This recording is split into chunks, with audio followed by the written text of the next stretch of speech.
Welcome back, guys. My name is Dr. Mike, and I'm a physical therapist providing tips on how to build strength and longevity with your body. And today we're going to be showing you how to properly and safely perform a kettlebell swing.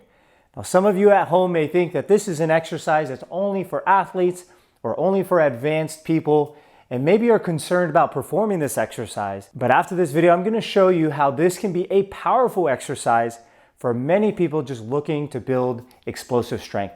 Now let's go over in general what the kettlebell swing is. The kettlebell swing is simply when you use a tool like a kettlebell, a weight, and where you're going to basically use a lot of your leg muscles and your hip drive to swing the kettlebell out in front of you so that the momentum of the kettlebell goes away from your body and then comes back to your body. So you're essentially using your hips and your legs to get a swinging motion.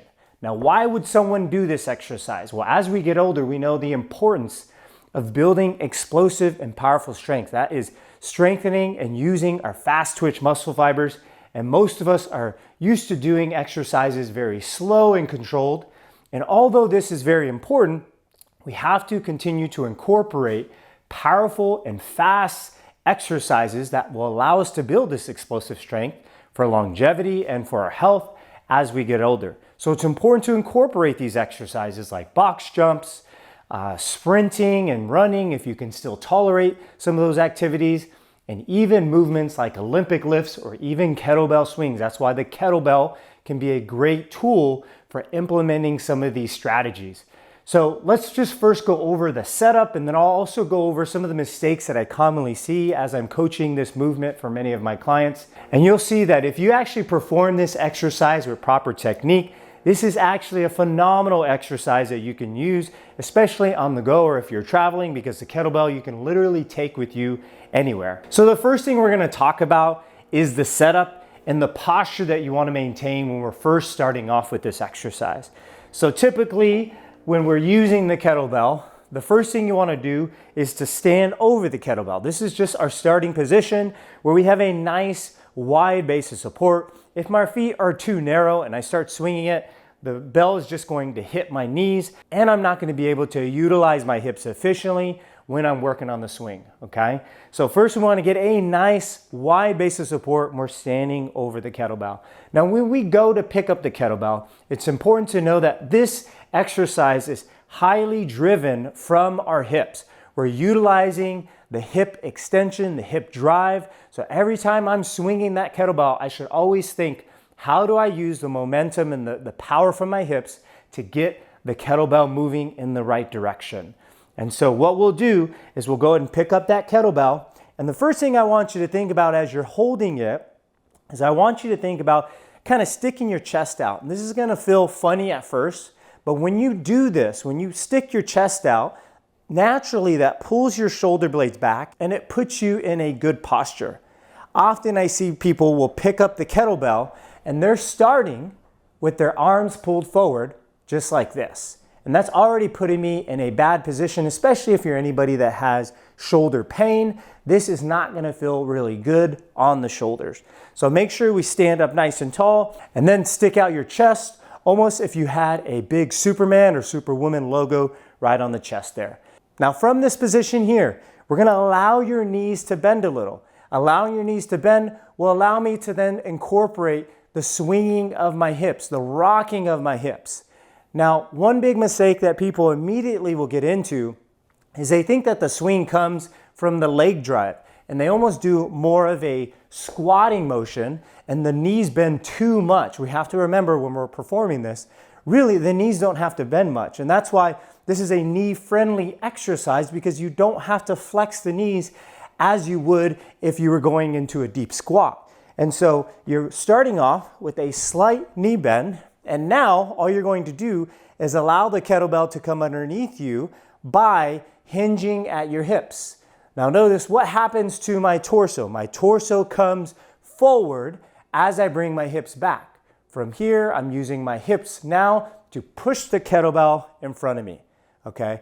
I'm going over this really slowly and we'll speed up this movement as we go on with the exercise, but I want to make sure that we break down each component, because if you're not utilizing your hips properly, this exercise is not going to feel the same, and it's not going to give you the right stimulus that we're actually looking for. Okay, so once again, we're starting with a slight bend in the knees. You're going to bring the hips back as your chest and torso comes forward, almost like you're reaching the kettlebell underneath you, and then using your hips, you're going to shoot them forward, just like this. Shoot them forward.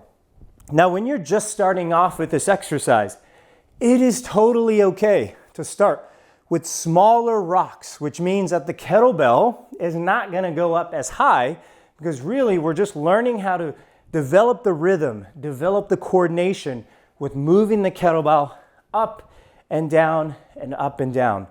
As you get better with this movement, you're going to be able to swing the kettlebell faster, and you're going to be able to swing the kettlebell further up overhead. But right now we're working on a shorter range of motion to develop the rhythm and the timing and the coordination of this exercise. So you'll see that not only is this working the posterior chain, the glutes, the hamstrings, the calves, also the core, because you're having to hold the kettlebell out in front of you, but it's also a balance exercise. You're really going to have to stay stable through your feet and grounded so that you're not getting thrown off by the kettlebell, because there's a weight simply moving like a pendulum around you. So you have to stay stable and tight within to create that stability. So returning to our exercise, we've thought about pulling those shoulder blades back, keeping a nice tall chest, and we're leading our torso forward, and we're going to start with small rocks. And when you do this, you'll start to feel your glutes working very well now. And as you get more comfortable, you can start to utilize a more powerful hip drive by allowing the kettlebell to come further and further upward. Now, when you're doing this, you might start off with smaller rocks for 2 to 3 sets of maybe 20 to 30 second intervals. And you'll find right away after those multiple sets that your breathing will change. It'll be harder to breathe. This is a good stamina workout as well. But as you improve your technique and you feel safer going heavier with the weight or moving faster with the weight, you might want to consider maybe even breaking this up in sets of 2 to 3 sets of maybe 10 to 15 repetitions at a time. Okay? So as you pick up the kettlebell again, you might start to feel comfortable that you start to go a little higher. Now, as we go higher, we call this a Russian swing. And this Russian swing means that I'm only swinging to the level of my shoulder or even my face here. So I'm not going as high. If you're someone that maybe has a previous shoulder injury and you do not like activities where you have to reach your hands all the way up overhead, the Russian swing is going to be perfect for you, because that limits your range of motion but still allows you to work on the same technique and the movement. And then if you start to progress and you get better with this movement and you can tolerate bringing your hands overhead, obviously we can go all the way up into the American kettlebell swing, which goes all the way up overhead.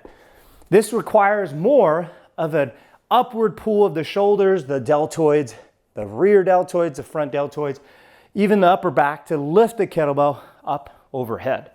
And so you're basically starting off with some smaller swings. Then as you get more comfortable, you can go higher and higher until eventually you feel confident going all the way up overhead.